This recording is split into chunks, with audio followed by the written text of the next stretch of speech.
Que a graça e a paz do nosso Senhor Jesus Cristo seja com todos aqueles que o amam sinceramente. Lucas 4, 18. O Espírito do Senhor está sobre mim. Isso aqui é Jesus falando. Pelo que me ungiu para evangelizar os pobres, enviou-me para proclamar libertação aos cativos e restauração da vista aos cegos, para pôr em liberdade os oprimidos e apregoar o ano aceitável do Senhor. Amigos, cegos. A Bíblia está falando de restauração à vista aos cegos. Você sabe que cegos são esses? Você sabe quantos cegos existem na Bíblia? Você sabe para quem Cristo está falando isso aqui? Bom, não pense que isso aqui é um texto literal ou é um cego propriamente dito. Não, não é isso. Porque o texto está falando de cegos. Mesmo se fosse, no caso, literalmente falando, você vai ver nos textos que vai existir aqui cego com a visão perfeitamente boa, que Cristo chama de cegos. Sim, isso mesmo. A palavra de Deus, amigos, ela fala de várias formas. Ela fala por profecia, ela fala por revelação, ela fala por doutrina e ela fala por ciência. Essa ciência é o conhecimento de Deus e não essa ciência humana que o mundo aí, no caso, nos oferece. O texto está falando de cegos, irmãos. Eu quero tentar trazer aqui para a Bíblia quantos cegos a palavra de Deus fala. Há um tempo atrás, eu pensava que eram apenas 2 cegos. Hoje, eu vejo que são 3 cegos na palavra de Deus. São 3 cegos que a Bíblia nos mostra com muita clareza. Vamos tentar compreender melhor a partir desse texto que nós vamos ler aqui agora. O primeiro cego está no livro de João, capítulo 9, a partir do versículo 1. Caminhando Jesus, viu um cego de nascença. Cego de nascença. E os seus discípulos perguntaram: Mestre, quem pecou? Este homem ou seus pais, para que nascesse cego? Respondeu Jesus: Nem ele pecou, nem seus pais pecaram, mas foi para que se manifestasse nele, nesse cego, as obras de Deus. Irmãos, a Bíblia está falando de um cego de nascença. Cego de nascença, irmão, é toda a humanidade. Somos todos nós que nascemos nesse mundo à semelhança de Adão. Sim, Adão, aquele homem que cortou o nosso contato, o nosso espírito com Deus. Todo mundo que nasce aqui nesse mundo, ele é um cego de nascença. Ninguém pecou, nem o pai dele, nem a mãe dele pecou, porque ele era um cego de nascença. Ele nasce nesse mundo cego de Deus, cego das informações de Deus. Ele não sabe quem é Deus, por isso que ele é um cego de nascença. Versículo 6. Dito isto, cuspiu na terra e, tendo feito lodo com a saliva, aplicou aos olhos do cego, dizendo-lhe assim: Vai, lava-te no tanque de Siloé. Ele foi, lavou-se e voltou vendo. Amigos, tanque de Siloé. Siloé quer dizer enviado. Você sabe para quem Cristo está falando para ele se lavar no tanque de Siloé? Está falando dele mesmo. Ele está falando de que Cristo é o próprio enviado. Sim, porque a palavra de Deus diz lá no caso do livro de João 3, que Deus amou o mundo de tal maneira que enviou o seu Filho para que todo aquele que nele cresce tivesse a vida eterna no seu espírito. Isso mesmo, irmão. Esse cego aqui de nascença, ele foi enviado.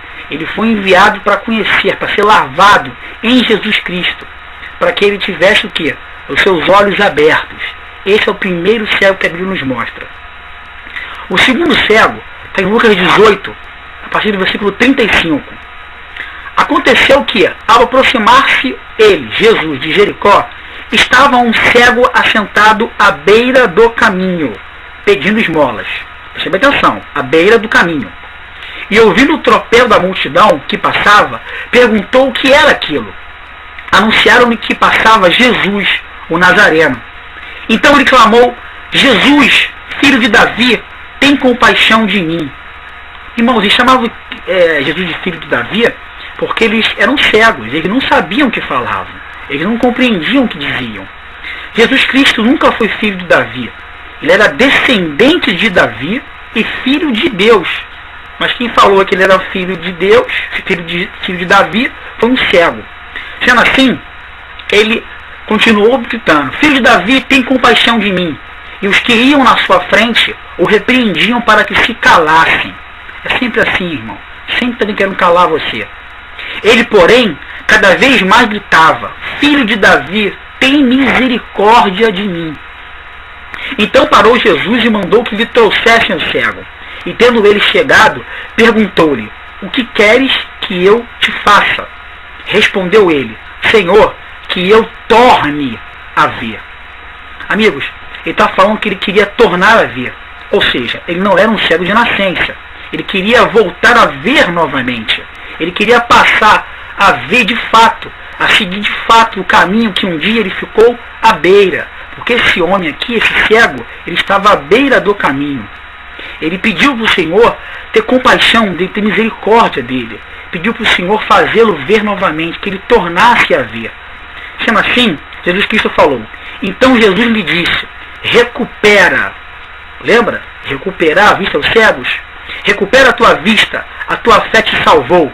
Imediatamente tornou a ver e o seguia-o, glorificando a Deus. Irmão, ele estava na beira do caminho, ele pediu compaixão, misericórdia ao Senhor, e ele passou a seguir no caminho novamente. Esse caminho é Jesus. Ele é o único caminho, a verdade e a vida. Isso aqui é o crente, o cristão, que nasce de novo, ele crê em Cristo, ele sai daquela condição do cego de nascença, mas ele anda em doutrinas várias estranhas. Ele anda em ensino de raciocínios faláveis. Ele anda em ensinos de homens com fardos pesados, com jugos insuportáveis de carregar. Ele não anda na doutrina de Cristo, no fardo que é leve, e começa a ficar à beira do caminho. Porque se ele andasse no caminho de Jesus, o fardo dele seria leve e seu jugo seria suave. Então esse cego aqui me pede: Senhor, que eu torne a ver, que estava à beira do caminho. E ele passou a ver novamente, porque ele se fez pequeno, pediu misericórdia, pediu compaixão ao Senhor Jesus Cristo, e ele passou a ver novamente. Esse aqui é um exemplo do segundo cego. Vamos ver um outro exemplo aqui do segundo cego, ó. Mateus 9:27. Partindo Jesus dali, seguiram-no 2 cegos. 2 cegos seguiram ele, clamando: Tem compaixão de nós. De novo, ó. Filho de Davi. Tendo ele entrado em casa, aproximaram-se os cegos, e Jesus lhe perguntou: Credes que eu posso fazer isto? Respondeu-lhe: Sim, Senhor. Então lhes tocou os olhos, dizendo: Faça-se-vos conforme a vossa fé. Irmão, mesmo cego, mesmo eles vendo um pouquinho, mesmo eles já vendo o reino, mesmo ele um dia tiveram encontro com Deus, eles eram cegos e estavam tentando seguir o caminho, mas estavam o quê? Cegos, estavam perdidos. Eles foram tateando, foram chegando devagarzinho, foram pedindo misericórdia, compaixão, e o Senhor abriu os olhos deles. Eles passaram a ver novamente. Agora vamos falar do terceiro cego. João 9:39. Prosseguiu Jesus, dizendo: Eu vim a este mundo para juízo, a fim de que os que não veem vejam, e os que veem se tornem cegos. Está vendo, irmão, como a palavra é espiritual? Existiam pessoas que viam e eram cegas. Isso quer dizer, então, que o texto está falando de coisas espirituais, de revelações bíblicas. Não tem nada a ver com o cego literal. Alguns dentre os fariseus que estavam perto dele perguntaram-lhe: Acaso também nós somos cegos? Respondeu-lhe Jesus: Se fosseis cegos, não terias pecado algum. Mas porque vocês dizem: Nós vemos, subsiste o vosso pecado. Ou seja, porque eles falam que sabem, porque eles falam que veem, eles ficam completamente cegos. São os fariseus, líderes religiosos. São esses hoje aí que se dizem, que se usam dos seus títulos para escravizar o rebanho do Senhor Jesus Cristo. Esse aqui estão eternamente, subsiste, permanece neles o quê? As suas cegueiras, os seus pecados, porque eles não criam a um palmo de quem falava na frente deles, que era o próprio Filho de Deus. Sendo assim, amados, não se engane. Qual é o cego que você se encaixa aqui? Eu posso te falar por mim mesmo, que eu era aquele segundo cego, mas pedi ao Senhor misericórdia, pedi ao Senhor graça, me fiz de pequenino, para que Ele pudesse se mostrar a cada dia para mim na sua palavra. Eu desejo que você não seja o terceiro cego, porque sendo assim, subsistirá em você a condenação, o pecado. Esses aí, ele fala em Mateus 15 para deixá-los. São guias, cegos e guias de cegos. Lembre-se, esses aí, deixai-os.